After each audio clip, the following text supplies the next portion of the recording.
What if the loudest voice guiding your life isn't out there in the world, but right inside your head? What if the way you speak to yourself could either propel you forward or quietly sabotage everything you dream of? And most importantly, can you shift that voice to work for you instead of against you? Shift by Ethan Kross. Your inner voice is not just chatter, it's a powerful tool. It can help you plan, prepare, and reflect.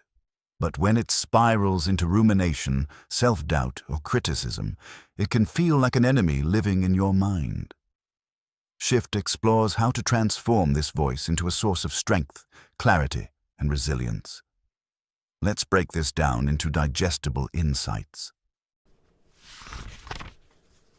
The voice within. Friend or foe?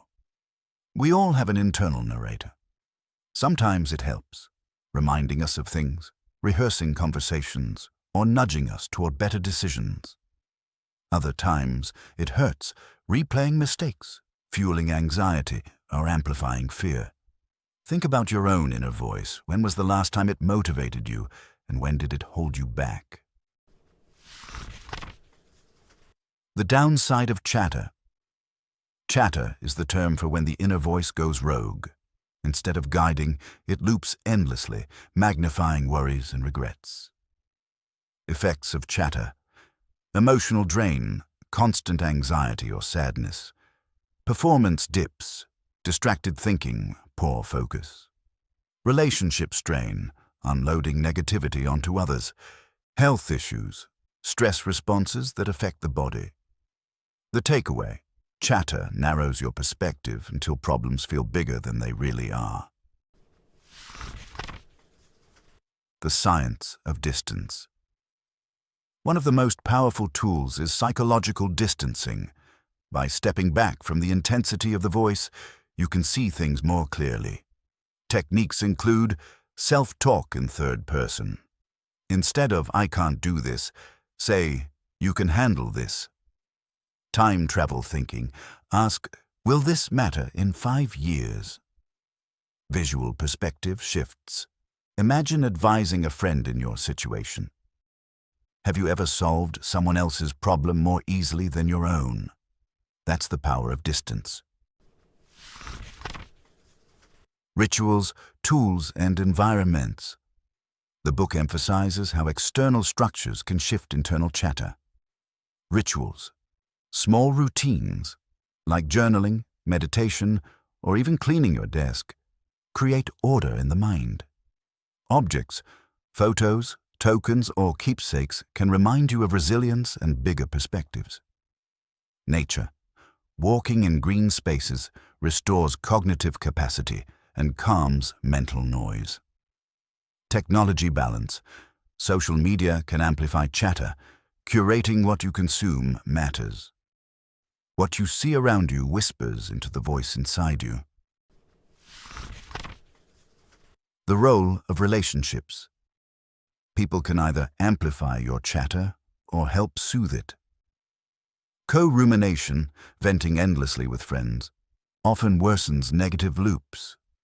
Constructive support helps reframe challenges and restore perspective. Leaders and parents can guide others by modeling calm self-talk and offering wise distance. When you vent to someone, do they just fuel your stress or help you see beyond it? Tools for Mastery, a practical toolkit. Here's a compact toolkit from the lessons of the book. 1. Address yourself by name. Zoom out in time. Future perspective shrinks today's worries. 3. Reframe failures as chapters, not the whole story. 4.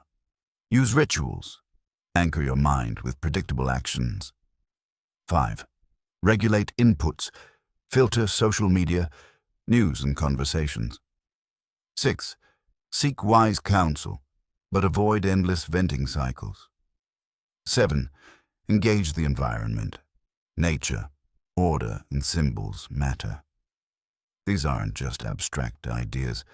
They're everyday tactics anyone can apply. the bigger picture. At its core, Shift is about reclaiming agency over the only voice you'll never escape, your own. The key messages: you can't silence the inner voice, but you can guide it. Distance creates clarity. Environments and relationships shape your inner dialogue. Mastering self-talk is less about perfection and more about practice. Why this matters? Why does this book resonate so deeply? Because we live in an age of constant noise, notifications, opinions, stressors. Amid this, our mind's chatter can become overwhelming. But shifting the voice means turning anxiety into preparation, turning self-criticism into motivation, turning loneliness into self-connection. If the inner voice is always with you, wouldn't it be worth making it your greatest ally instead of your harshest critic? So, what is your inner voice whispering right now? Will you let it keep looping in doubt and distraction? Or will you learn to shift it so that the one voice you'll hear for the rest of your life finally speaks in your favor? That's the question Shift leaves us with. And now, it's yours to carry.